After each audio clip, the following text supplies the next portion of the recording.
I thought I would say that this first. There have been many conferences on 1917, a few on 1917 and the Jews. I don't think there's any institution in North America, perhaps any institution in the world, that would have put in the kind of, devoted the kind of assiduous intelligence, despite the fact that Jonathan couldn't read my title,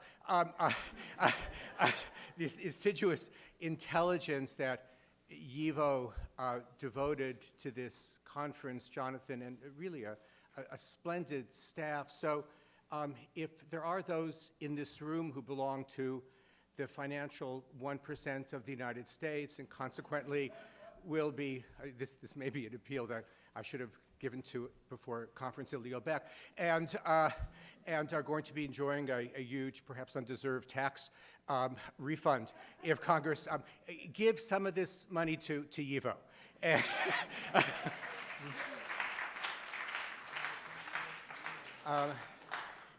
There are just one or two other notes. There'll be bits and pieces in my talk that of data that you'll have heard before over the last couple of days, but that's, I think, inevitable. And I will be referencing Babel, but through a different prism, I think, than you've heard thus far. Mary Cantwell, in the memoir Manhattan When I Was Young, she tells how, as an Irish-American woman involved romantically with a Jewish boyfriend, soon her husband, during the summer that Julius and Ethel Rosenberg were electrocuted, she found herself worrying whenever she met his relatives that she would be swept up by the authorities. Quote, "The weekend we spent at his uncle and aunt's cabin in the Catskills smearing cream cheese on toast was torture because they reminded me of the Rosenbergs, and I thought we would all be arrested and that I too would die in the chair," end quote. Marching as a couple in 1936 in a May Day communist-sponsored parade in Lower Broadway, Mary McCarthy recalls how parade marshals tended to be blonde and blue-eyed, with party cadres on the whole Jewish. McCarthy and her Gentile partner were placed at the parade's outer edge, thus, as writes McCarthy, quote, "making Jews less visible by staying in the center of the ranks like the filling of a sandwich." Communism retained a vague, if still somewhat sinister, potency in the late 50s as I came of age in a densely Jewish wedge of Los Angeles, a mile or two south of the Hollywood Hills. There was the Emma Lazarus Club, a grayish storefront on a stretch of Pico more black than Jewish, a mile or so from the Jewish Pico Robertson neighborhood, and I'd heard that this was a group favored by Jewish fellow travelers, and found myself staring intently at the building as we drove home from my yeshiva high school. My early adolescent mind was certain of the Jacob Frank-like bacchanal going on behind this deceptively nondescript exterior. I also noted how often certain relatives and family acquaintances, their names rarely mentioned again except in whispers or exaggerated grimaces, disappeared, not into the clutches of the authorities, but thrust out of the clubby embrace of our Landsmannschaft gatherings.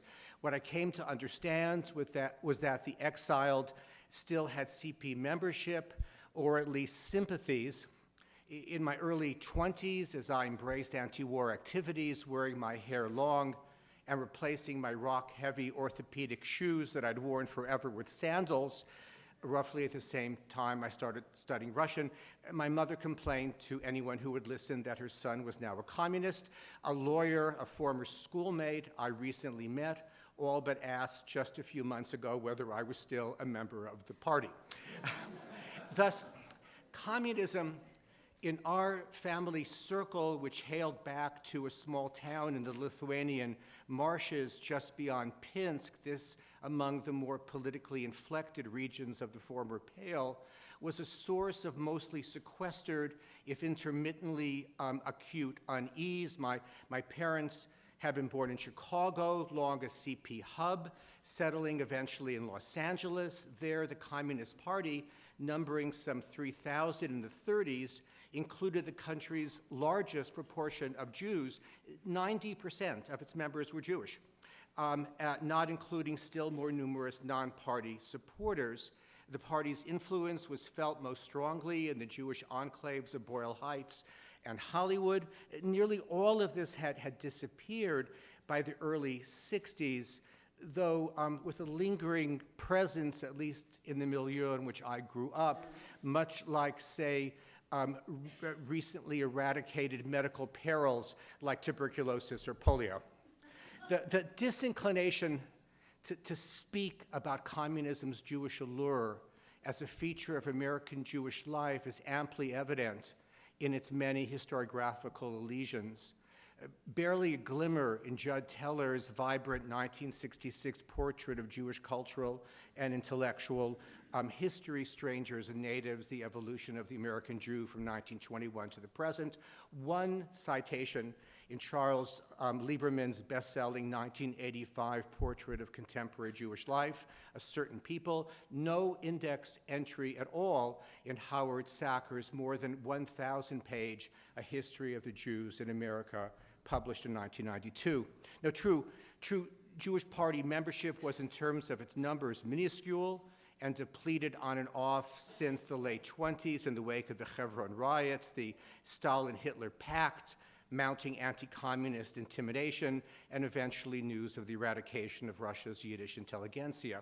But although the Jewish allegiances of those Jews devoted to it on the whole were tenuous, its resurgence amidst the Soviet travails of the Second World War was widely felt, and the numbers of fellow travelers, while impossible to calculate with any precision, far exceeded party membership. Communism's rapid erasure from historical memory was, as the saying goes, anything but accidental. Now, Yuri Sloskin's now famous blitzkrieg on Jewish historiography, The Jewish Century, makes much the same point, of course, with regard to the role of Jews in the making of the Soviet Union. This is further elaborated in his recent book, The Government House, in a fascinating tome resembling a metropolitan telephone book, but reading in small measure like a lengthy Jewish wedding list. Sloskin reminds us of the extent of the Jewish presence in at least the first years of Bolshevik rule. The head of state was then, of course, Sverdlov, chief negotiator of Brest-Litovsk Yoffe, actually a Karaite. There was, of course, Zinoviev, Kamenev, Trotsky, alongside the now lesser-known but once famed jurist Stoltz, the famed journalist Koltsov, famed economist Larin, Chekist Uritsky, as well as Radik, Bela Kun. The belief was rife then that Lenin's original name was Zetterbaum, heading anarchist, sometimes Bolshevik ally Makhno's Chekha-like arm was a Jew. So was the astonishingly ubiquitous translator, later financier Alex Bromberg, who helped Louise Bryant and many other reporters negotiate the turbulence of 1917. Odessa Jew Steklov would be the longtime editor of Izvestia. The Bundesliebe was among pre-October Soviets, the pre-October Soviets' most visible members. Menshevik Martov was widely regarded even during his decline as an influential leader in 1917, as Marxism's most subtle contemporary thinker. Tzvi Gittelman, not a communist in the 20s, Tzvi Gittelman has astutely likened the shock of Jews running the Bolshevik government between 1917 and 21 to what it might have felt for whites of Mississippi in 1950 to having an African American as governor or a chief of the state police.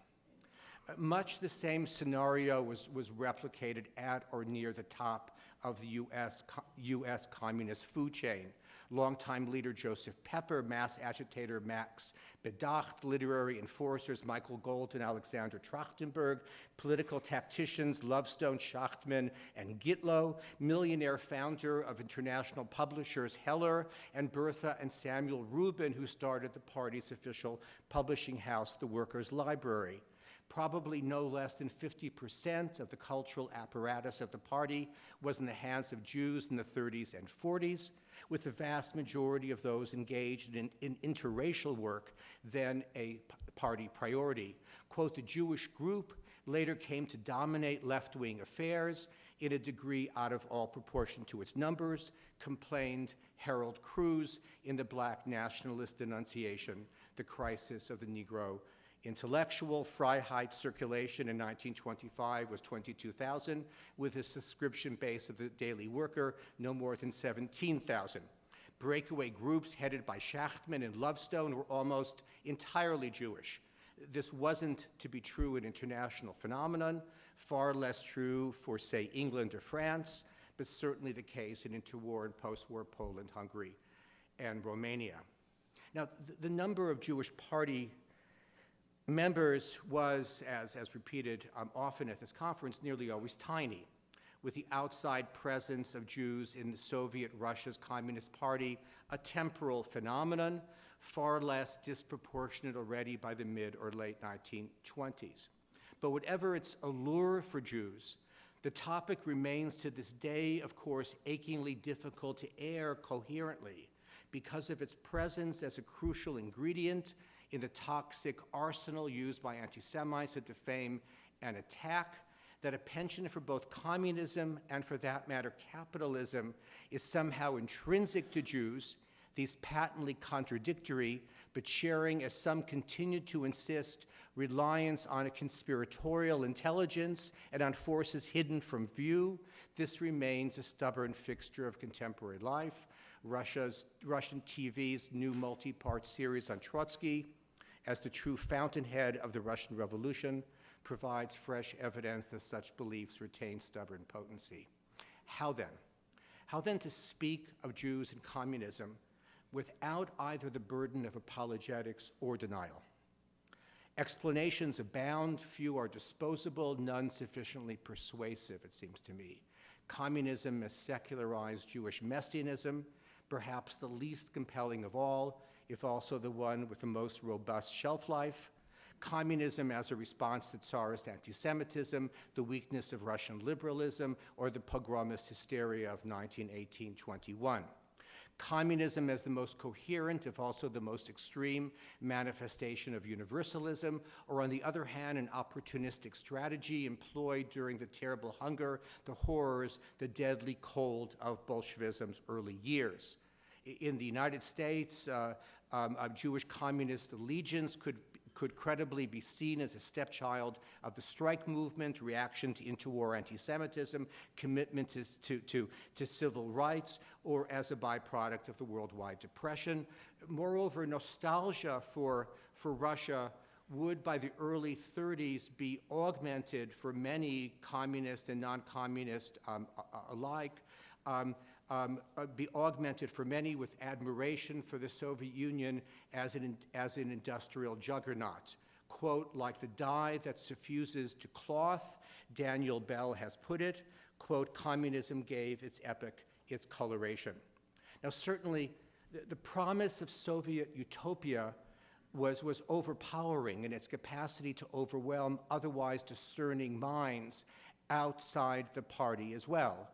Jews as well as non-Jews. Traveling to Russia in 1936, the most astute literary critic of his age, Edmund Wilson, wrote in his diary, quote, a new smell on the boat, new soap, towels of a new size. If any of you were in the Soviet Union and used towels to take a shower, you know that Edmund Wilson would have had to be smoking something to actually praise Soviet towels.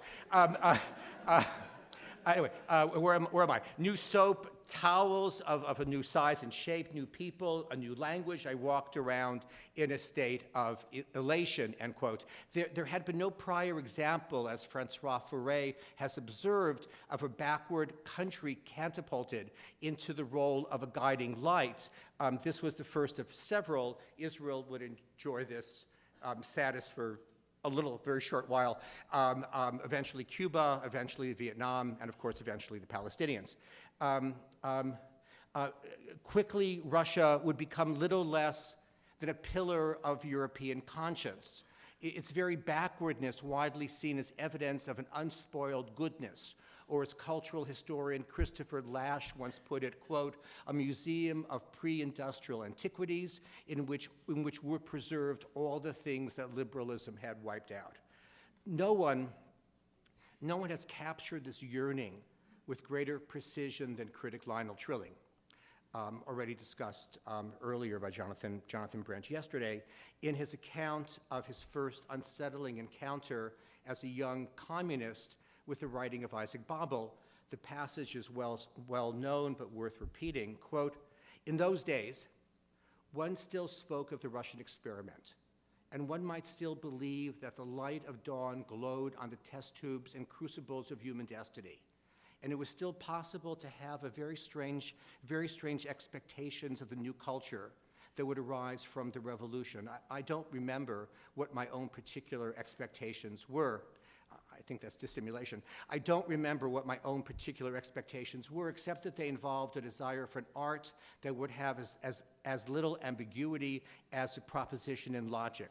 I was drawn to this notion because I was afraid of the literature of modern Europe, because I was scared of its terrible intensities, ironies, and ambiguities. At any rate, here was Babel's book, and I found it disturbing. It was obviously the most remarkable work of fiction that had yet come out of revolutionary Russia, the only work that I knew of as having upon it the mark of exceptional talent, even of genius. Yet for me, it was all too heavily charged with the intensity, the irony, and ambiguousness from which I wished to escape.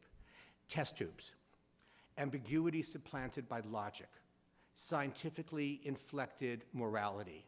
The most delightful Russians Edmund Wilson encountered on the boat were engineers. Quote, I felt closer to them than with the English people with whom I ate. The most celebrated Soviet fiction in the 30s was devoted to technological successes.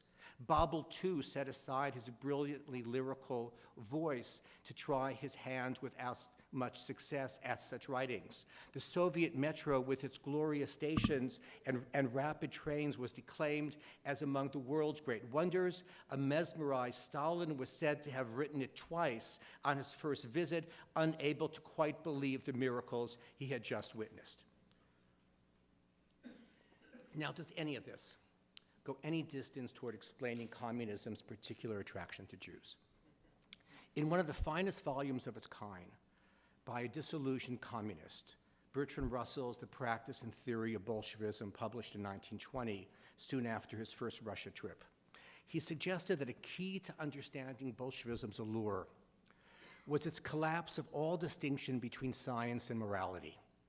Communism provided, says Russell, something akin to the divine authority of the past for its fact-based irrevocable certainty, and still more significant, its teachings would be bound up with specific detailed guidance regarding action. The authority of its leaders, above all, its Russian leaders, was viewed as a byproduct of their capacity to best understand the workings of the universe with an authority comparable, say, to scientific specialists on climate change or evolution. Quote, someone who came from the Soviet Union, end quote, writes the doyen of California communism, Dorothy Healy, born Rosenblum, quote, was God incarnate, full of all the wisdom in the world. London's late labor historian Raphael Samuel, nephew of the Jewish scholar Shimon Abramsky, himself a communist for decades, says much the same in his depiction of life in the party. Quote, we took our doctrine from our great teachers, crediting them as immeasurably more definitive than mere authorities, but treating them as science. The ambitions of the Communist Party were unmistakably theocratic, says Samuel Raphael. We conceived of ourselves to be a communion of the elect, coveted to a sacred cause. It's, end quote, it is just this interplay between Bolshevism's faith and politics that Sloskin, too, builds into the core of his new book, The Government House. Belief solidified by copious reading. This is how Menshevik leader, intellectual Fyodor Dan describes his political trajectory, a tale replicated in memoir time and again. Now, true, rarely did this routine of self-education involve immersion in the densest Marxist classics. Instead, it was Lenin's State and Revolution, Kautsky's The Class Struggle, or Upton Sinclair's now forgotten but once canonic 1917 novel, King Cole. These exerted an impact on hungry minds comparable to today's first conversionary encounter with Noam Chomsky or Edward Said.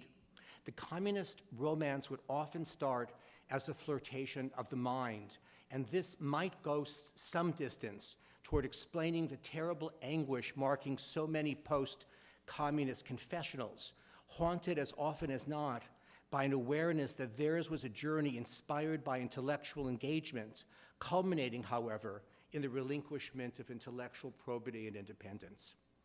No more powerful example existed in 1917 of communism as a scientific intellectual feast than Trotsky. Darkly Semitic, world-class intellectual, world-class dogmatist, vain, handsome, stunningly brilliant as an orator, and as he would soon show, a canny military strategist. The northeastern wedge of Central Park was, during his brief stay in New York, dubbed Trotsky Square. Olgin, while still a communist foe, described him, I draw this from the work of my student Tony Michaels, who will soon complete a major study of Jews on communism, quote, always on the aggressive, he is full of passion, that white-heated, vibrating mental passion that characterizes the intellectual Jew. Fierce, restless enthusiasm, wedded as often as not to a life of the mind, would be seen as the quintessence of Jewish radicalism. Louise Bryant, whose book 6 Months in Russia appeared before her husband John Reed's classic 10 Days That Shook the World, tells how she was walking with a young Lower East Side Jew in Greenwich Village the day the February Revolution was announced. Her companion grabbed the newspaper with report of the event, immediately dashing, as Brian put it, madly through the streets. 3 days later, she writes, I met him. He was still embracing everybody, weeping and telling everyone the good news, end quote. Ernest Poole, patrician-born, Princeton-educated, non-Jewish radical, so enamored with the seductive intellectual as well as the sensual fervor of Jews that he would marry one. That marriage, much like so many other similar couplings of the age, failed. He summed up his sense of the nexus of unrestrained Jewish fervor and intellect thusly, quote, in those days when immigration poured thousands into the Lower East Side, most of them young, with political oppression behind them and new lives suddenly open up here. The whole vast region had become a melting pot for new ideas debated at a feverish heat in numberless cafes, large and small, though in many the only drink was tea or coffee, and the men and boys and girls who gathered there worked hard by day, most of them beginning at dawn. Still, those night discussions would run on till 3 or 4 o'clock. It was arguably the prospect of transmuting just such endless, intoxicating talk, of breaking loose from the hold of those books that brought you into the bosom of the revolution, that would come to define for so many the essence of Bolshevism. Isaac Babel's Gedali might well continue to declaim in luscious, evocative sentences about a revolution of joy, but this, alas, remained an unattainable international. Instead, Babel describes in his brilliant evocation of the power of revolutionary action, My First Goose, how the bespectacled narrator puts his newspaper aside. He puts aside mere print, announcing to the landlady of the house where he and his Cossacks are billeted that he is dead tired of such words and desperately hungry for action. Quote, I saw a saber lying nearby. A haughty goose was waddling through the yard, placidly grooming its feathers. I caught the goose and forced it to the ground, its head cracking beneath my foot, cracking and bleeding. Its white neck lay stretched out in the dung, and the wings folded down over the slaughtered bird. God damn it, I said, poking the goose with a saber, roast it for me. The special allure of action for someone blessed and cursed by spectacles on the nose and autumn in the heart. Eric Hobsbawm, arguably the finest historian of his generation, and who never left the Communist Party, muses in his autobiography that had he abandoned it, he knew that for the remainder of his life, nothing much would happen, as he puts it, beyond what might go on in his head or in those close to him. He recalls how Isaac Deutscher, whose 3-volume biography of Trotsky is justly celebrated as one of the monuments of contemporary political biography, told him that he had never ceased to regret his leaving the party because in its absence, he was never able to do anything nearly as useful. Bolshevism's promise of a morality of action helped draw Jews into its bosom, singular.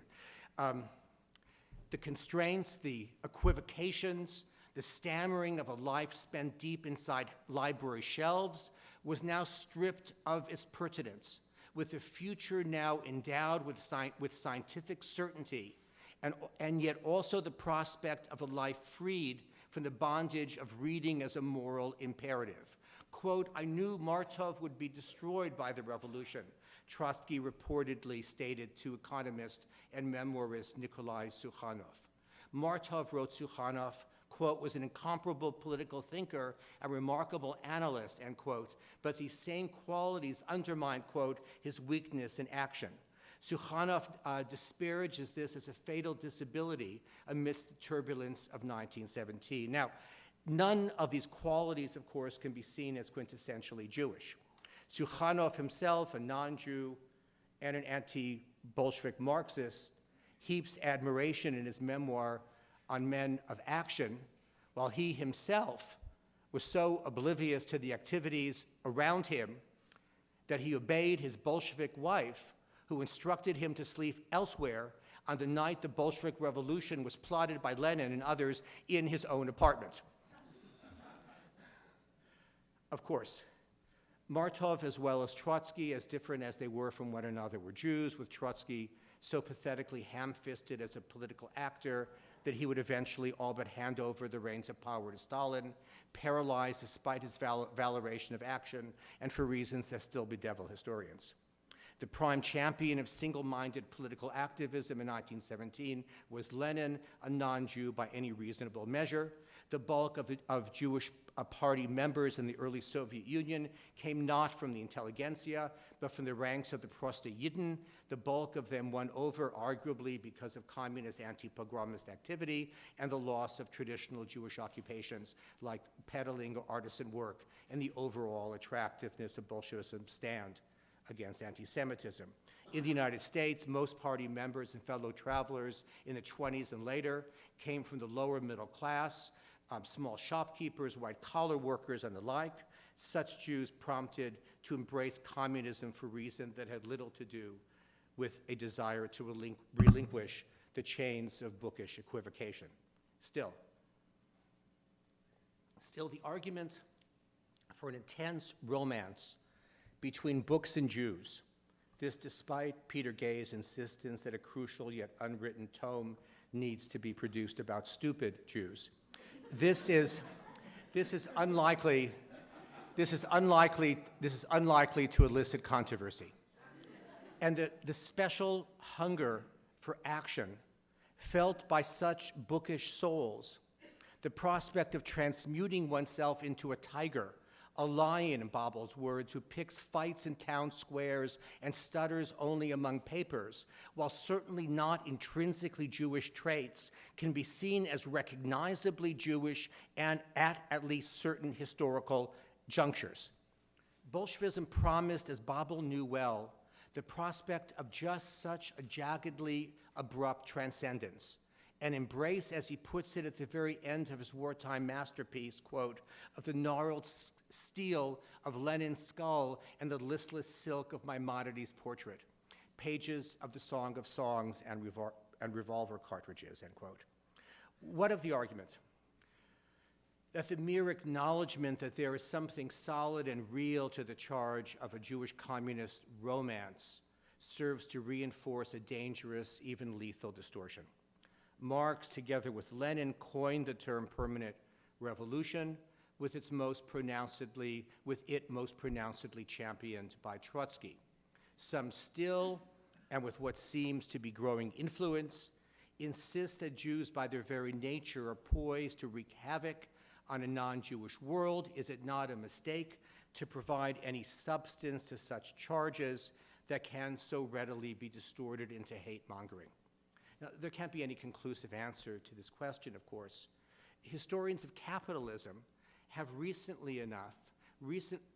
interestingly enough, recently sought to provide as good a response as exists, it seems to me.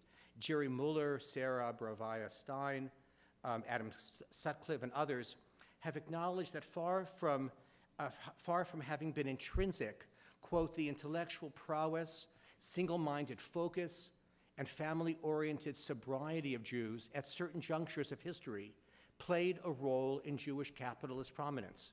Jewish success with money, much like Jewish attraction to communism, deserve, as Sutcliffe has recently argued, quote, hard-headed attention, if only because lingering evasions and embarrassments inevitably foster and readily mutate into awkward taboos, hostile stereotypes, or conspiracy theories. Anti-Semitism does not require concrete proof, e.g. 9/11 conspiracies. It does not require the presence of Jews, e.g. present-day Poland. And for that matter, certainly it does not require sustenance from Jewish historical scholarship. It is not merely the product of the unintelligent or uninformed, read Solzhenitsyn. Anti-Semitism remains a cancer by and large explainable, arguably much like the disease itself and best challenged by knowledge, not ignorance or whitewashing. Quote, in A Revolution, a mother is a mere episode, says the dying Bolshevik Ilya to Babel's narrator. The message, as I suspect Babel well understood, is a truly terrible one. But there were Jews who felt just this, and who deserved to be taken seriously, to be scrutinized and held accountable for the full range of their impulses, much like all else that falls from the past onto the historian's workbench. Thank you.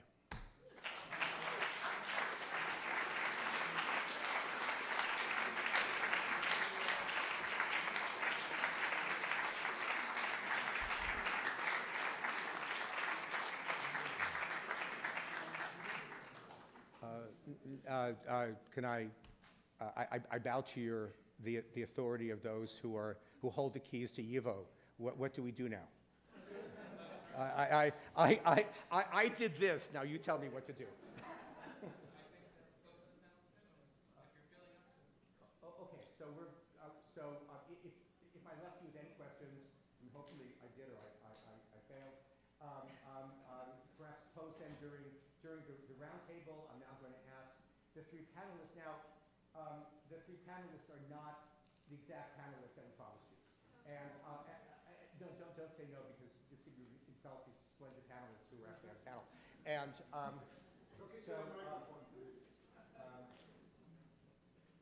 Deborah Lipstadt was unable to come for personal reasons, and she felt terrible about it. In fact, she said she might come at the last minute. Has anyone seen Deborah Lipstadt, Deborah's a dear friend, but she does not look like the movie version of Deborah Lipstadt.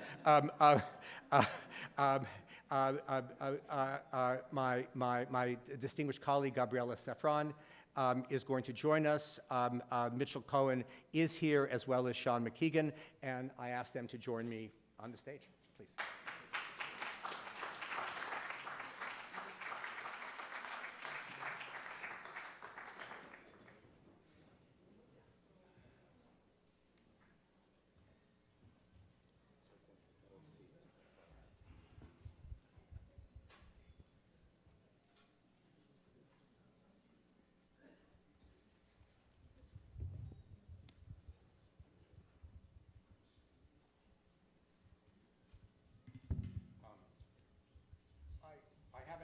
Questions, but we are talking about the Bolshevik Revolution that was rather anarchic, and so why follow rules? Yes, sir. Wait, I actually promised. I made a promise to a chazan. I made a promise to a chazan that I would have responded to a question that he posed yesterday, and inasmuch as he has a suitably booming voice, and we would have heard from him already. He is davening elsewhere. Okay, all right. Oh, do I look disappointed? Did that go some distance toward answering your question? Just answer in the affirmative if you want to answer otherwise. I'm of the age where I can't remember what question. That's great. That's good. That's great. That's really, really great. Welcome. I hope you enjoyed the conference. We circulated a number of questions in anticipation of the conference to the panelists. And I'm just going to read the questions. Then I'm going to call on the panelists in alphabetical order to make a few comments of 5 to 7 minutes each. Their comments may address these questions directly or indirectly. We'll then talk among ourselves a bit and then open up for discussion. There were 4 pretty straightforward questions. First, how to measure the lingering impact of the Russian Revolution on the politics and culture of the last century. Then what connects, if at all, prominence of Jews as ideologues of the revolution and their continued visibility still in the intellectual life of the left as well as the right in the United States and elsewhere. Next is, quote, an experiment that did not fail, is how Martin Buber once famously characterized the kibbutz movement. I'm not sure he would any longer. Would any of you continue to see the Russian Revolution through similar lenses? And finally, are there lessons to be learned by those on the left today from the communist romance of the last century? And for romance, I turn to Mitchell Cohen.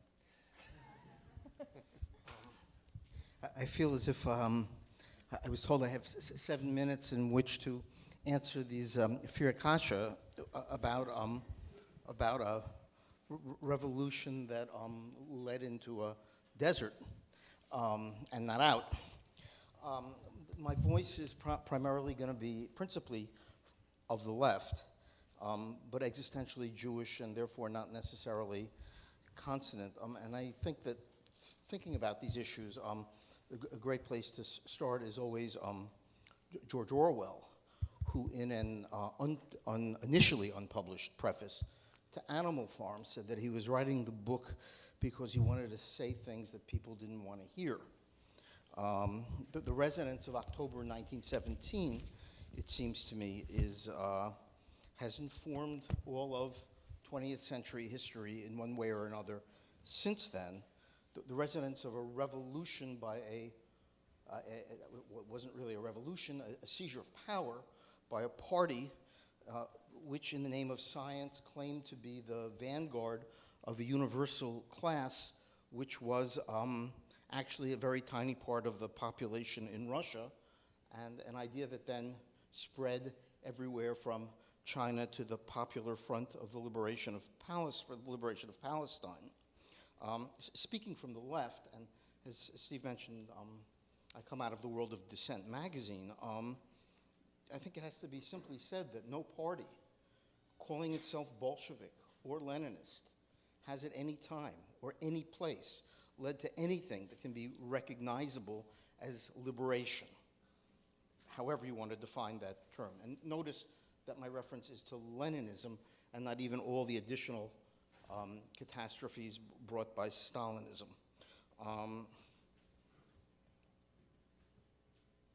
Besides that, I'd stress the consequences of the toxic consequences in intellectual debate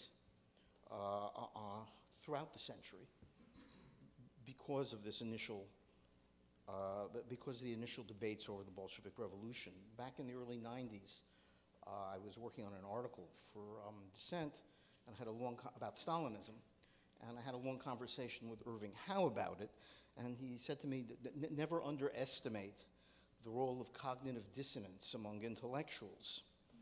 After all, if you embraced Bolshevism, or I should say any all-embracing religious-like explanation or teleological explanation of the world, and then can't find congruity afterwards, you're stuck with the devastating question as to whether you were devastatingly wrong or was reality devastatingly wrong.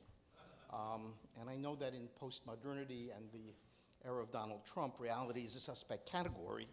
But alas, sometimes I think we have to act and talk as if reality must be granted some reality. We all know the intellectual delusions and acrobatics that went along with defenses of Stalinism. My favorite was that of the Webbs in the 1930s, who declared the Soviet Union the most inclusive and equalized democracy in the world, and proposed that FDR was more powerful than Stalin. But I want to stress two important things, and leave the rest to whatever conversation we have.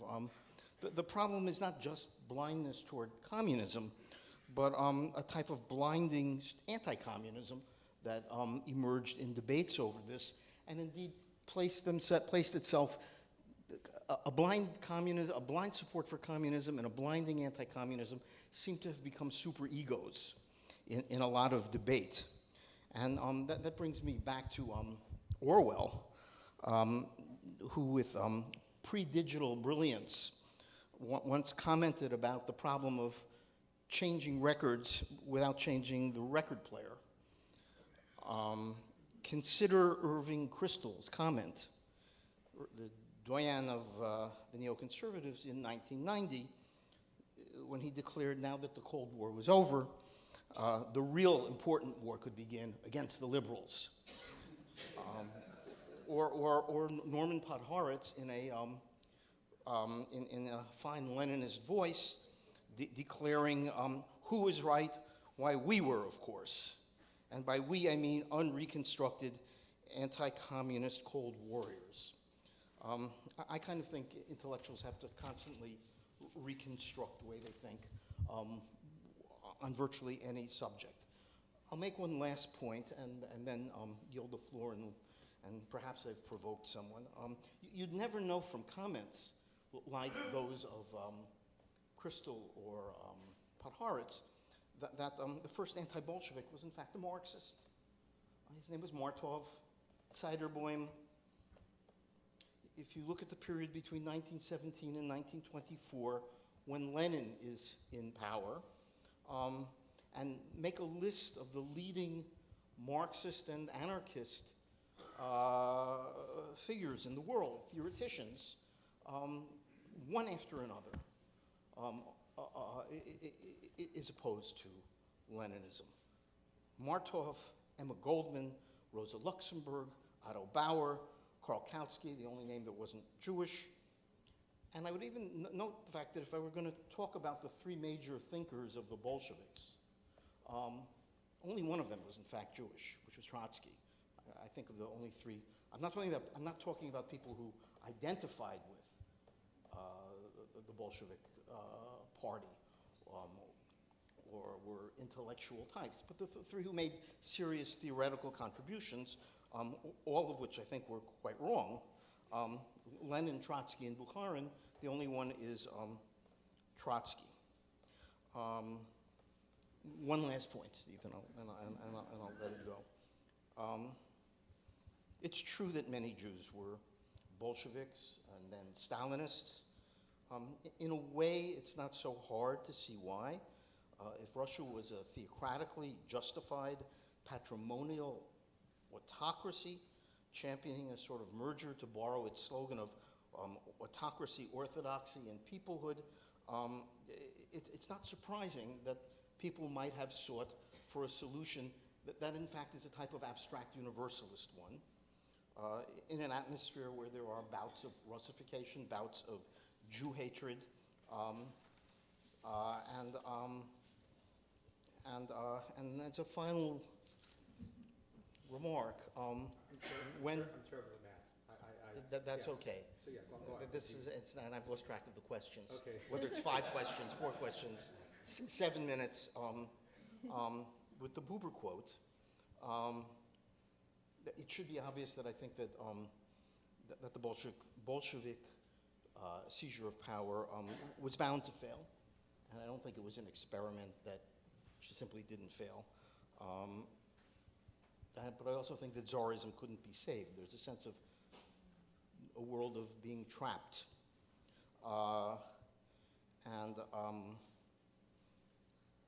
does seem to me that there was one Jewish revolutionary who got things pretty right. And I'm speaking of David Ben-Gurion, and his revolution is deeply endangered today, and with, I think, devastating consequences for Jewish political culture around the world. So, thank you. Thanks, Steve. Thanks for having me. First of all, a very brief correction to the program. I am no longer working and teaching in Turkey. The weather there, I believe, is still generally superb, but the political climate has darkened considerably. And so if I were still teaching or working there, I might no longer still be teaching and working because I might be in jail. So instead, I'm actually working and teaching at Bard College, for which I'm grateful to Leon Botstein and my colleagues, well, some of my colleagues, for giving me that opportunity. So I have been living and working here in the US at least for several years. Now, as a, for lack of a better word, Gentile, I have to say that writing about Jews and the Russian Revolution is not really an idea which would have ever occurred to me. Certainly not as someone who, with the full rank of professor, does not enjoy tenure. It's a fascinating subject, and I'm actually glad I've been given the opportunity to talk about it, because I kind of glide through it rather carefully in my new book on the Russian Revolution, which is available at any reputable bookseller and also at Amazon, published by Basic Books this year. It's called The Russian Revolution, A New History. Now that I am being put on the spot, more or less, I think what I would say about these questions about the subject at large is that I think there's a very good reason both for the confusion about the subject, but also the reason that it remains both enduringly interesting and also kind of potentially incendiary. That is to say that, setting aside even these kind of statistical numbers, we've heard some of them regarding participation of American Jews, for example, in Soviet espionage, or some of the leaders in the early movement that Steve was just talking about, leaders in the early regime. You really can't, I mean, here's the thing about facts. Even when they are facts, and they're not faked facts, and they're not fake news, you can still interpret them in a lot of different ways. So that you could say, well, look, Jews were actually underrepresented in the Bolshevik Party compared to the Mensheviks, or there were fewer Jews, again, proportionally speaking, in the Bolsheviks, even than in Kerensky's party, I believe, the Socialist Revolutionary, somewhat surprising in that they had a mostly rural base, but perhaps that's because with the Pale of Settlement, obviously many Russian Jews were still living in rural areas. It's true even of the mainstream liberal parties, like the Cadets. So you could very easily say, well, look, the Bolsheviks were not a particularly Jewish organization. In fact, in some ways, they were almost, you might say, explicitly Gentile, in the sense that when you go back to the famous split of 1903, with really the Bund being on the sidelines, but to some extent actually being a larger organization than either the Mensheviks or the Bolsheviks, to some extent, the Bolsheviks were kind of the non-Jewish faction of Russian social democracy. So you could very easily conclude from all of that, well, they obviously must have had nothing to do with the October Revolution, and so the whole thing is kind of just this bugaboo. But that's not really the truth either, is it? If you look at the revolutions of 1917 as a whole, particularly if you're looking at it from the perspective, and I'm going to move now from the perspective of maybe kind of American thinkers and intellectuals to on the ground in Russia, and also perhaps in neighboring countries in Europe, the main thing that you notice, particularly after the lifting of the Pale of Settlement after the February Revolution, and also the lifting of various restrictions on Jews, such as being able to take commissions in the army, the officer corps, and that sort of thing, is that suddenly Jews are showing up all over the place. In a lot of places they hadn't previously been seen or really experienced before. This wasn't just true, if we're going to talk about Yuri Sloskin's really interesting book, it wasn't just true in the civil service, the bureaucracy later on in the Cheka, but that's after October. That was also true, just generally speaking, in a lot of the larger urban areas of Russia, the main cities, obviously, if you're talking about Petrograd and Moscow.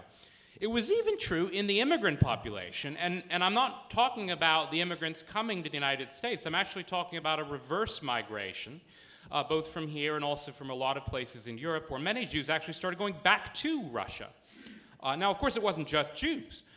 Many of the people who were going back to Russia were those who had left for various political reasons, whether it was persecution, whether it was for better opportunities, but thinking obviously that Tsarist Russia was not the home for them. So part of what happened after the first revolution, the liberation movement, was actually a kind of a reconciliation or a sort of euphoria which overcame a lot of people, including prominently many Jews who had actually left Russia.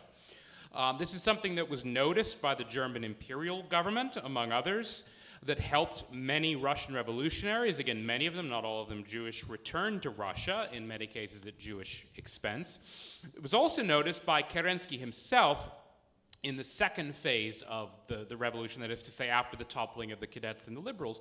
One of Kerensky's major action was actually to encourage this kind of reverse migration, basically by making it easier logistically for ex-Russians, or people who, frankly, might not even really have been ex-Russians, to obtain visas and in some cases even passports, because he's trying to invite people back. Again, in this kind of euphoric moment of trying to capitalize on the idealism of the revolution.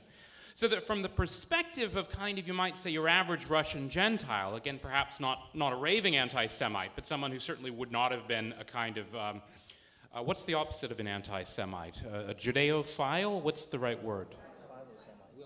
A Philo-Semite, right. So they neither Philo-Semite nor anti-Semite. You know, we might call them a kind of a semi-innocent bystander. What they're noticing, I think, is, well, you know, if they're not thinking too hard about it, they're noticing, wow, look at this, all over the place here, you know, there are Jews, and they're taking on prominent roles now. They're in the army. A lot of them are volunteering for the government. A lot of them are at the Soviets. The Soviets, remember, are not just a matter of Ispolkam or the Petrograd Soviet and the kind of the intellectuals, again, predominantly in the initial stages, dominated more by the Mensheviks and the Bolsheviks. But the Soviets are all over Russia. You know, they're at the front, they're in the army. So that Jews are more visible there as well. And it's not only Jews, of course. Many people were speaking up who previously had been marginalized for one reason or another. But that said, you simply can't ignore the more generalized phenomenon of this kind of sudden, almost eruption or appearance of Jews in places in Russian life where they really hadn't been witnessed before. Now, after the revolution, again, it becomes a little bit more confusing, because it's true that initially the Bolsheviks themselves were not kind of dominated by Jews as far as the internal party structure. And again, you could read it either way. You could say, well, you know, you have important people like Trotsky and Sverdlov and, you know, perhaps Zinoviev, Radek, a little bit later, Litvinov, who to some extent becomes almost like, you know, the leading Soviet diplomat.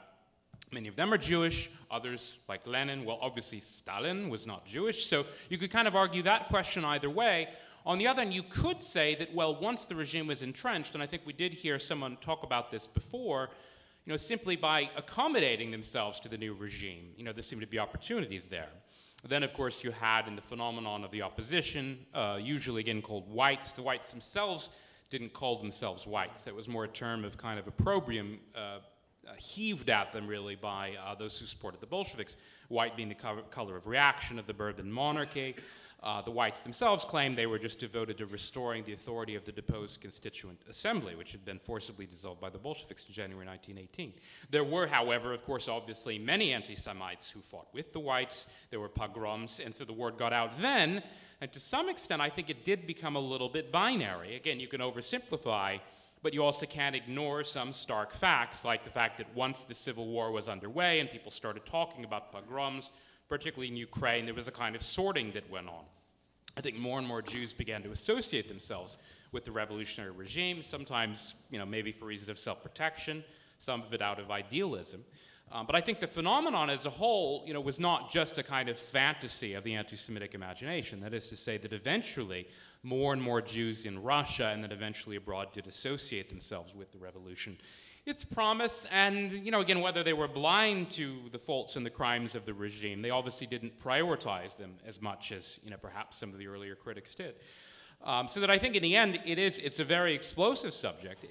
I can see why it's controversial, and I see why really this conference, and I have to give, you know, to tip my hat, is really in some ways, I think, very brave, you know, in broaching this complex and difficult subject. And frankly, I think I've probably said enough.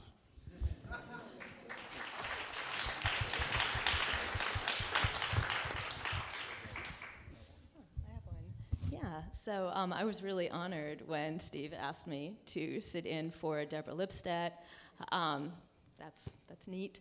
I don't think I can kind of approximate her expertise, but I'll speak out of my own expertise, which is as the director of the Department of Slavic Languages and Literatures at Stanford, where we recently were really talking about some of the issues that came up in these questions that were posed to us. Was Was the revolution an experiment that did not fail? So this came up for us at the end of September when I dragged my department to, which is a small department, which Steve knows very well. I dragged them to a day-long retreat to discuss revising our graduate student reading list, which they were very patient for. And then at the end, we talked about other department business, and we realized we had to organize a fall party. We always have a fall party. And we said, we figured out we could have it in October. And somehow the tradition of our Slavic department is that we tend to have a party in October, and we tend to ask our students to dress up, which they seem to like.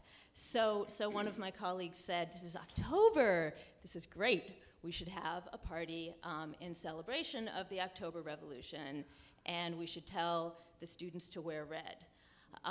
This, of course, Steve can really imagine this. This produced a lot of dissent. I won't wear red. We're not celebrating the October Revolution. We should still have a party.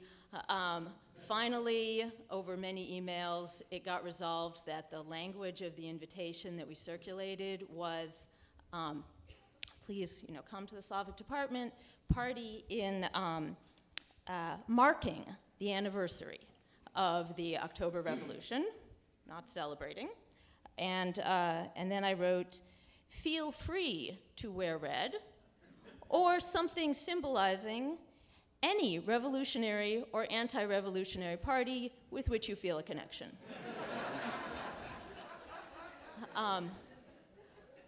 I was not really sure the students would do this, and then I realized in the couple weeks before the party that everyone was taking this very seriously, and all these grad students coming to my office to talk about other things were telling me that they had taken the test on Arzamas. I don't know if any of you know about this, but you can go to this really fascinating kind of intellectual Russian website, Arzamas, and you can find a survey, Kем вы бы были в 17 году? Who would you have been in 1917? And you answer a number of questions, and then it puts you, based on your answers, it kind of puts you on a graph, and you can see which revolutionary party you're the closest to. You can actually also do this in English, not perfectly translated, but it's accessible. I can imagine this is a dating site. Yes. So the students were telling me, and my junior faculty were saying, turns out I'm an anarchist. Not really what you want to hear from your junior faculty.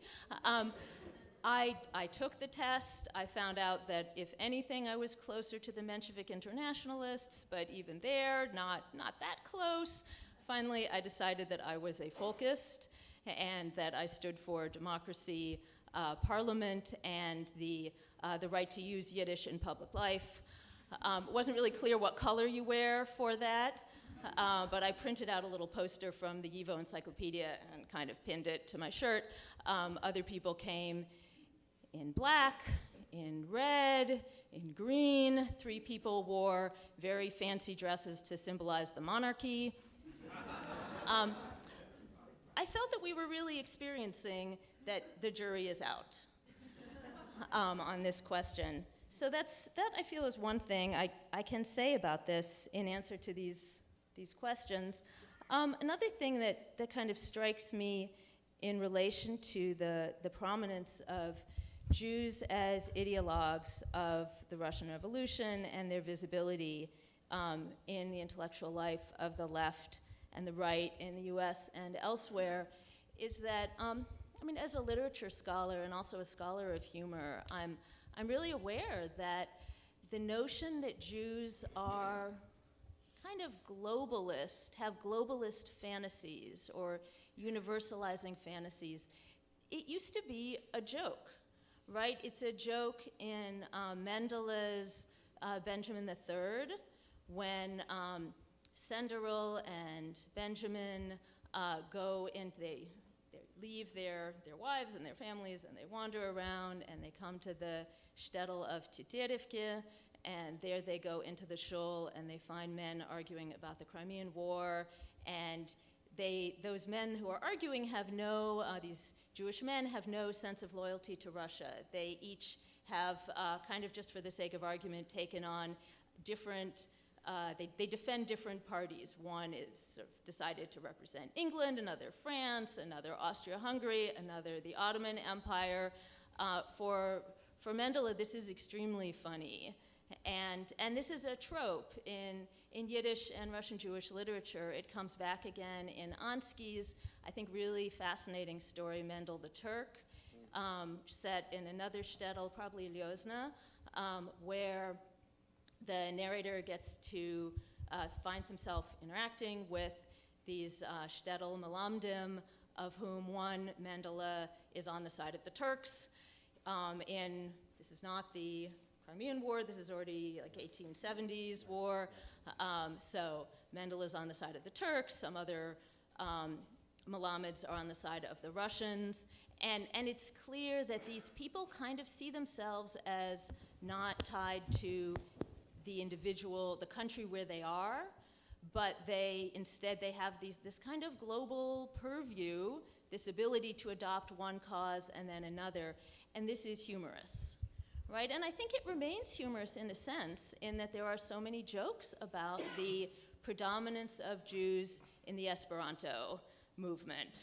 I'm sure some of you know these jokes. I won't tell them. Just tell one. I mean, my favorite. Oh, tell your favorite. My favorite is, what language do you speak at an Esperanto conference? The answer, Yiddish. Yes. Of course, this is only one. So it makes me think, why is attention drawn at some moments to the notion of Jews as having globalizing fantasies, and why is this sometimes funny and sometimes, appears tragic to us, and then maybe kind of vanishes? It really struck me as I was listening to the talks today, how little attention is drawn to the visibility of Jews in Silicon Valley.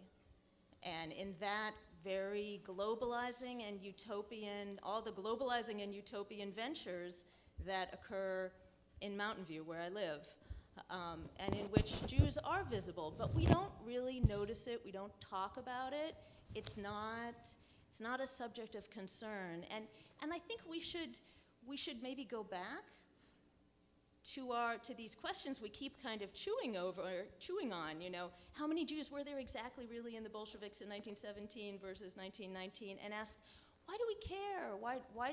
Why does this matter at a certain moment, and then maybe not at another later moment? And maybe that counterexample of Silicon Valley might help us. The last question that I felt that I could kind of respond to is, what can people on the left learn from the communist romance of the last century? I really liked, who was it who said yesterday, who quoted a line about what you should say, a response to the Bolsheviks about this idea that you can't make an omelet without breaking eggs. Was it Zvi? Where's the omelet? Yeah, and I guess that was my feeling. What can we learn from? What can the left learn? And also, what can the maybe equally utopian and dangerous right learn from the communist romance? I think we can all learn as we say now, to guard against your own confirmation bias. Or maybe just in simpler language, we should all keep asking, where's the omelet? Let me follow up with just two questions. The first, in thinking, in thinking about the conference, in the week or two before it started, that line from Philip Larkin's famous poem kept on recurring to me, "And never such innocence again." Of course, his poem about the First World War. And something of the residue of the Russian Revolution resonates, at least for me, with that line, that the notion that you actually can return to a year one, that you can actually achieve perfection, that the revolution demonstrated can lead to such utter imperfection and horrors that it's all but unthinkable, and yet, of course, some, not only on the far right, but also on the left, continue to return to that time and time and time again. I teach at Stanford, but I live in Berkeley, and so you could imagine how often I bump against that time and time and time again on my way walking to the post office. So I just wonder whether any of that resonates. And just second, Adam Ulam, I think one of the finest portraits of Bolshevism was written by the political scientist at Harvard, Adam Ulam. It's an extraordinary book, and he brings you into rooms, and you feel as if you're actually meeting people, and he has this dense, long narrative, and at one point, Lenin's won in late 1917, and he stops the narrative, and he has a footnote, and he says, basically, the person who summed all of this up was the owner of the Brooklyn Dodgers, DeRocher, who said, nice guys finish last. And that's the way he sums up the fate of the Mensheviks, whether internationalist or not. And that's how he understands Lenin, who was willing to essentially promise anything in order to win. Does that sound familiar? Even though communism eventually ends, it does for a long time win. And you wonder what lessons, what political lessons, cultural lessons one learns from that, and whether they're all lessons that are endlessly depressing. Well, I don't know if it's a constructive lesson. I do think that nice guys, unfortunately, do usually finish last. I think that seems to be the way of the world. But this question of why the enduring appeal, I mean, personally, I find it a bit mysterious. I do understand, I suppose, in the abstract, why people still find the ideal of this kind of utopia of perfect equality attractive. I don't. One way I've always looked at this is, again, not to be crude about it, but it has been said that there are some ideas so stupid that only an intellectual could believe them. And I'm sorry, but if you try to explain communism to one of my children, like my 7-year-old, for example, she would ask a series of questions. So what is it? What's the idea? Perfect social equality. Okay, what else? State ownership of the means of production, utter abolition of private property and exchange, and in a planned economy down to the last, detail, the last button on the last shirt of, this and that, so that there is no private economic activity, and it all must be suppressed at all times by an all-seeing panopticon Leviathan type figure. That sounds to me like a pretty ferocious tyranny, and I guess I've never really quite understood how that idea becomes attractive to people. It may be because they're trying to negate another idea. They're more opposed to something else than they are in favor of that idea. But I think it takes a certain type of verbal dexterity and intelligence even to be taken in by this lure, if you follow me. I think it takes a certain intelligence to believe in that ideal. So Mitch, as the longtime editor of Intellectual magazine, has Sean insulted you?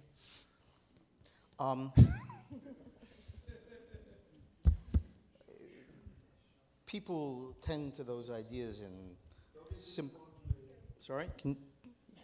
people tend to those ideas in their most simplistic forms in situations of great inequality, in situations where democracy is not meaningful, in situations where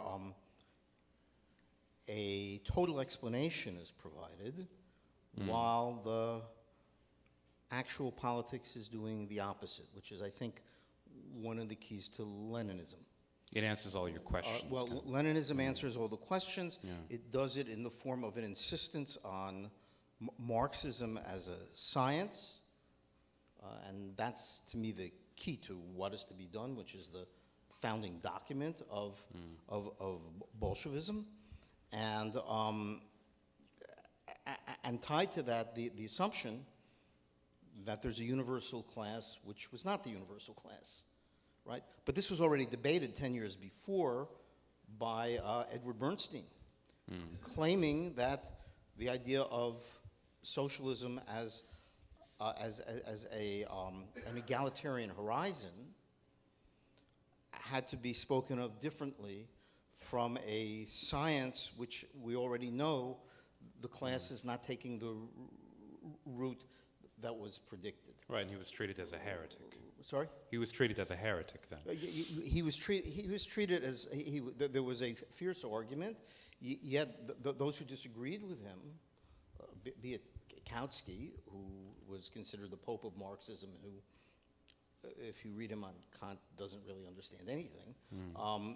But Kautsky, Luxemburg, and Bernstein are still able to remain in the same party, at least up until World War I. And so it's a different type of milieu and a different type of situation. I mean, And it's a party that's the German called flavor, the then less German party, apocalyptic the German and party, less right? literal-minded, perhaps. The question of the Bolsheviks and the Mensheviks is somewhat different. Officially, they're part of the same party till 1912.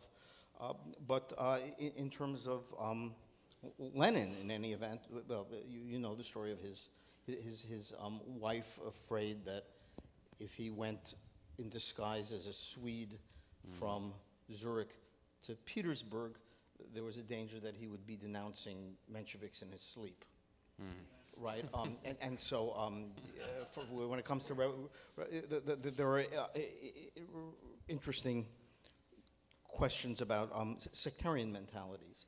But the need to, in some way, present images of something better than what is, and what was in Russia was pretty bad, is to me a rather natural response. To inequality. To inequality, to lack Injustice of and so on, democracy, right. to oppression. The Bolshevik response to it was the wrong response. If there was a right response, perhaps, and I'm saying this only as perhaps, the sort of program that Martov advocated, which ended up recognizing that you could have a democratic republic, but you're not going to end up, that there was a problem with Marxism. Or Bernstein, for example. Marxism. Sorry? Or Bernstein, perhaps. So Or maybe, perhaps going back to Russia. Yeah. So Gabriella, maybe a few words, and then we'll open up for discussion.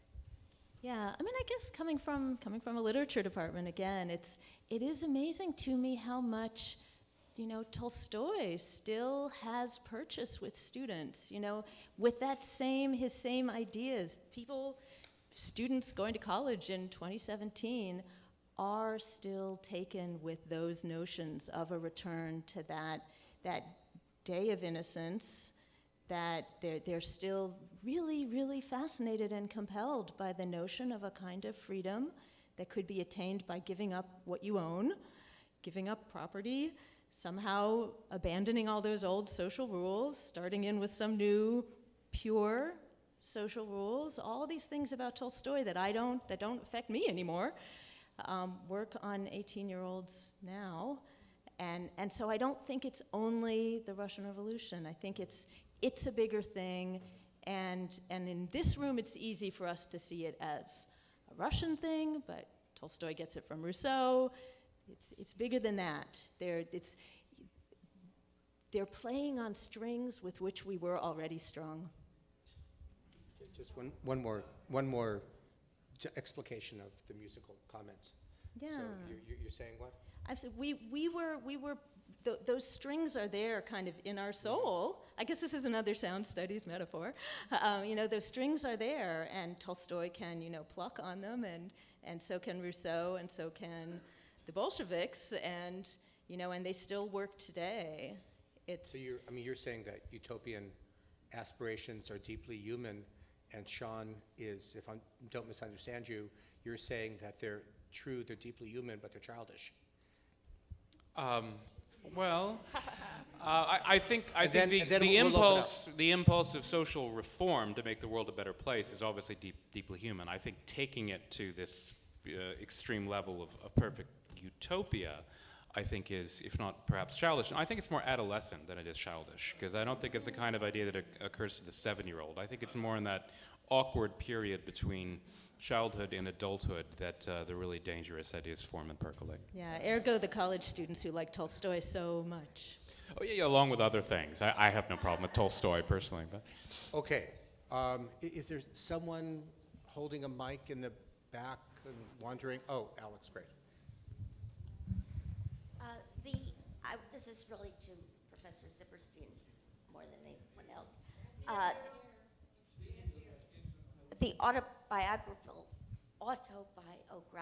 literature of which YIVO collected a lot from young people at the time indicates that the draw to socialism, which I would say is one step on the road to communism, was a conversion experience more than anything else. And I'm surprised that that wasn't included or dealt with. And I could see, if you look at people who become born-again Christians, it's not only that they become something, but conversion involves being liberated from everything that went before, that you're born again in Christ and you've left all your sins behind. And I would think for young Jews, they wanted to leave hater behind and being beaten and having 513 rules and living in a lousy Russian country, etc. And I just wonder that was not included. So the fundamental desire for conversionary experience, you're right, and I mean I could tell you, there's no reason to believe it. I could show you the text that I actually crossed out a paragraph dealing with that, and I wanted to try to distill a new way of understanding, or at least augmenting our understanding of what it was that drew Jews towards certain forms of extreme radicalism. And so for rhetorical purposes, frankly, and in order to try to make that argument, I excised others. And actually, I did think about that. I actually thought about it in the context of Daniel Bell's The End of Ideology, where he actually makes just that argument, an argument that I found very, very cogent. And so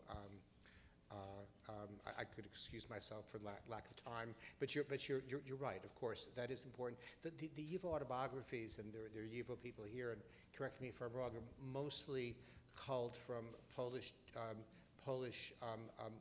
girls, women, and men in the 1930s in Poland, and whether those exact sentiments would have been replicated in 1917 Russia is questionable. And so I would contextualize, it's an extraordinary collection, and it's one of the many treasures in this building that YIVO possesses, but I wouldn't draw a one-to-one comparison between what one finds in those documents in a Poland, post-Pilsudski Poland, heading toward God knows where, with Germany breathing down its neck, and what contemporaries would say in 1917 Russia. I'd like to thank the panelists, and again, thank you, Steve, for organizing this conference. I'd like to return to Gabriella's question about why we should care, which, of course, funny question to ask at the end of such a wonderful conference. And rephrase it maybe in sort of to ask the panelists, in what contexts we should care so much about Jews in the Russian Revolution. I ask that because, at the risk of sounding, like a crank, but just for the sake of argument, I mean, one can, I think in the advertisement for the conference, it mentioned the fact that in some sense the Russian Revolution looms largest alongside the Holocaust as the great defining events of the 20th century, and that's reason enough to think about this endlessly sort of charged topic of Jews and the Revolution. But from a Jewish history standpoint, as of course I learned, not least at your feet, Steve, you can tell a fair amount of what's important in 20th century Jewish history in a way where the Revolution is, an important footnote, but essentially a footnote. I mean, roughly 1/7 of world Jewry ended up in the Soviet Union. The vast, vast, vast majority of the other 6/7 were not communists or even fellow travelers. By the end of the 20s, as we know, a lot of the general romance beyond fairly narrow Jewish circles outside the revolutionary space was exhausted. And when it returned in the 30s, it was all about desperation. You see that amongst Polish communists, young Jews, with the exception of the Abramskis and the Deutschers. And And here at the beginning of the 21st century, it would seem the defining factors in Jewish life since the 19th century have been global capitalism and its triumph, and the luck of Jews to have been at the epicenter of that throughout much of the 20th century, and in a strange way, the triumph or tragedy, however you want to say it, of nationalism as a global reorganizing principle in the post-war world, right? And the vast majority of Jews are in those two settings. And so I guess in light of that, there is something a little strange, although obviously very attractive and interesting, about returning to the question. And so I'd like to sort of hear from the panelists, under what circumstances now going forward, this is an important question. For whom and under what circumstances is it maybe rather a secondary question for Jews, unless in some sense it's enforced upon us by times and by the discourse of others? Mitch, you want to go first? Partly because of anti-Semitism. You know, while reading this past weekend in preparation for today, came across this quote, I don't remember which volume it was in, where 1917, there were demonstrators shouting, "Down with the Jew Kerensky, long live Trotsky." Right? Well, it's one thing for us to say, why should we care, but others care, or imagine, and in dangerous ways. I wouldn't want to make a list of visible Jews in the Trump administration. Think about it. Who, if things turn sour, maybe this is old-fashioned Jewish paranoia, but nonetheless, there are political problems that come as a result of that, and not only intellectual problems. And so I think that's partly how I'd respond to your question. You cared enough, Sean, to write your history, and your history is a revisionist of a revisionist history. I mean, you are talking about, as I understand you, correct me if I'm wrong, you are talking about sort of heated rebels, even among the liberals, even among the Octoberists, who are taking down a legitimate regime. So why did you care enough to devote all that time and energy during your escape from Turkey? Well, I think it's a part of the shared history of the world, an extremely important part of the shared history of the world. I mean, I have heard it said by several people today that, the Tsarist regime, was sort of a good riddance, to be lamented and so on and so forth. And obviously there are many aspects of the Tsarist regime that were properly lamented. I do think it's important, though, to understand the unintended consequences of historical events like this. For those who set out, and I suppose today it might be, people marching in the street, or perhaps, Antifa, sometimes at college campuses, something I have a little bit of experience with. And I suppose they're imagining a better world. I'm not quite sure what it looks like, but they're imagining that they're trying to make a better world, that the resistance, as they call it, they want to topple, I suppose, this administration, or perhaps capitalism, or perhaps just the United States government writ large. It's hard to know exactly what the objectives are. And again, that impulse, I suppose I understand, this whole utopian impulse, but it can lead not just to catastrophic consequences, but I think more interestingly to the consequences that were not anticipated or understood. Again, there's all this talk about liberation in 1917. But I mean, how do you read the story of the Russian Revolution as one of liberation? Perhaps for some people it was, but for the vast majority of people living in the former territories of what used to be the Tsarist Empire, it brought nothing but chaos, misery, bloodshed, and eventually, the Gulag, political prisons, essentially prison house of nations, where you had to have a certain type of visa just to move really from one town to another, or even to a town from the countryside, with internal passport controls. And massive numbers of millions of political prisoners and so on. Now, again, you can argue until you're blue in the face about the causes and who was to blame and who was responsible. And I think the role of Jews in the revolution is only one of many very interesting stories. I think it is an important story. It's an important part, I think, of the history of Judaism. As Yuri Slowski, I think, put it in his book. I mean, where he's coming from, I think, is partly that he kept hearing about those other stories you were talking about history of capitalism, or Jews in America, the migration of the United States, Tin Pan Alley, the triumphs of Jews in American culture, or conversely Zionism in the story of Israel. That this is a really important part of the Jewish story too. It's one that's maybe a little tougher to talk about. It's a lot more ambiguous. There are a lot more, I think, different shades, that enrich that story, or perhaps are troubling in that story. But it's an important part of the story. And I do think we have to know the history. I mean, I think without knowing this history, we all know now the history of the Holocaust. I think every school child in the West knows the history of the Holocaust. I'm not sure how many really have the foggiest idea about what happened in 1917. So I think at the very least we need to teach that history. Yeah, thank you, Ken. I don't think I was really saying why does it matter, or does it matter? I think I was saying, isn't it interesting that we do still care about the role of Jews in the Russian Revolution, whereas there's all kinds of other utopian imaginings of Jews. There's all sorts of other moments when Jews maybe are overrepresented and we don't seem to care that much. I think it's hard for us to not care about the role of Jews in the Russian Revolution.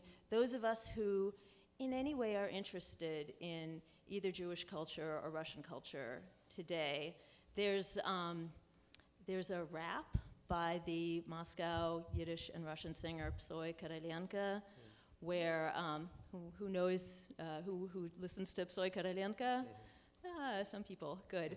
So he has this he's extremely funny and sharp and smart, and he has something from, I think it's 2014, where he says, why do people dislike the Jews so much? I mean, but it's a rap and it's very funny, but of course it's not only funny, like all jokes. За то, что в Ленина стрелял, за то, что Ленина нам дал, за то, что в Ленина стрелял, right? They don't like the Jews because they gave us Lenin, they don't like the Jews because they shot at Lenin, right? You have to, in order to get the humor of today's Russian culture or Russian Jewish culture, it matters. It matters. It's worth it to try to understand it. So, Mitch, call on you. Take one more question. I understand is vodka beckoning. Is that correct? And, Mitch. Vodka is always good after the Russian Revolution. Thanks. There are different kinds of people on the left. And I think it's important to differentiate that. There's a difference between imagining that you're committed to the left because you want to fulfill a theory, and the type of left that wants to make people's lives better. Okay? But the question of novelty, and I think this is where I partly disagree with you, Sean. The question of, as it happened, I arrived a little late today because I was teaching a class on debate between John Dewey and Leon Trotsky, which actually I commend to everyone. Despite Dewey is superb despite his bad prose. But it ends up being an argument over two different ways of looking at the world. Both of them people on the left. But Trotsky's argument is, I have the laws of society, which the Bolshevik Party incarnates, and everything is derived from that. And that's how we arrive at liberation. Dewey's argument is against what he calls monistic thinking, right? And to be against that means that you have to accept science as experiment, not having all the laws in advance. It means having an attitude toward pluralism and an attitude accepting of novelty. Because if you have all the laws and this is the way it's going to work out, you don't need novelty. Well, just very briefly, my only disagreement is with the whole idea of using science to approach human beings. I don't think we're guinea pigs on whom one should experiment. Final question, Ellie. Yeah, more of a comment maybe, with a question mark for, and it goes back to some of the themes, Steve, that you brought up and have been brought up in the last couple of days. And the question, of course, being what is the secret answer to the great allure of Bolshevism / communism? I think, with all due respect to the allure, we have to look also at the alternative, the world, the extreme world of the 1920s, 30s, and 40s, in which this allure came to be an allure.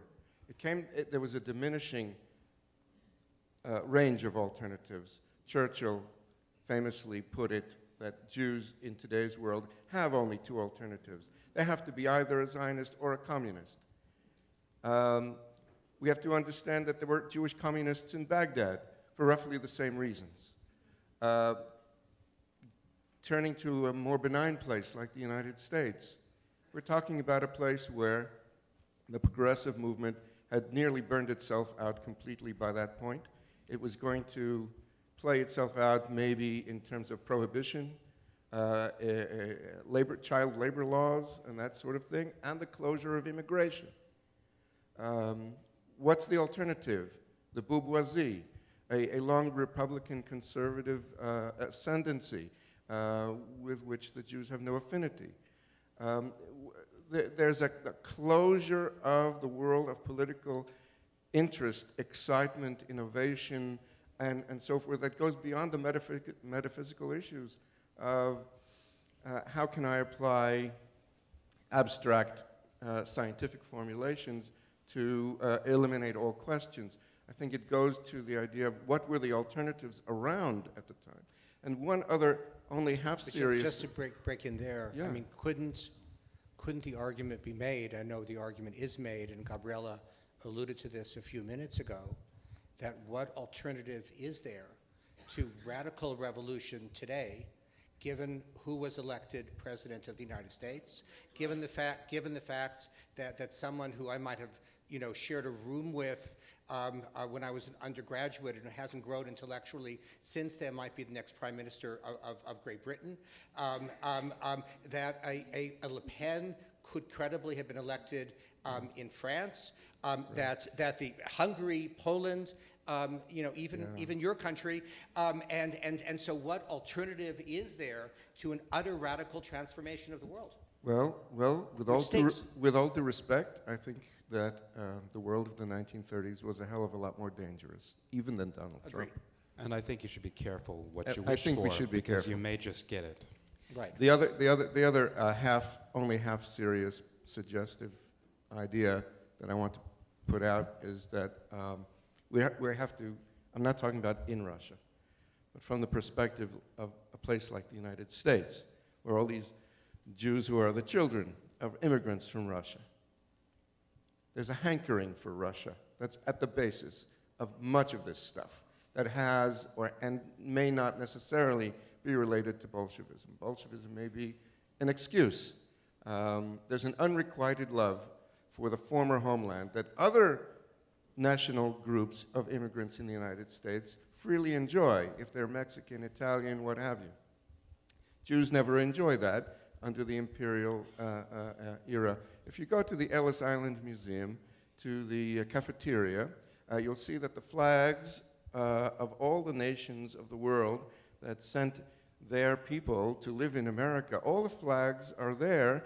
The Jews don't have a flag, so what's there? The Israeli flag, of course, because that's the only flag that Jews have. We're talking about the 30s and the 40s. We're talking about people for whom to be able to hook into this dynamic avant-garde art and music and technology and what have you. This is, it's far easier to enmesh yourself in this hankering when you've got something that looks positive, and it's far more engaging than what goes on in New Jersey.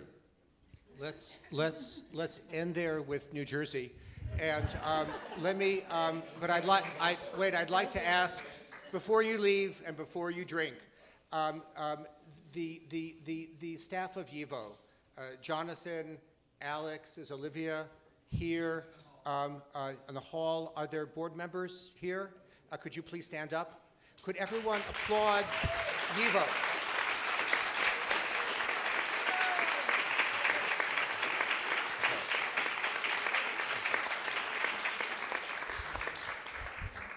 Okay, thank you very much.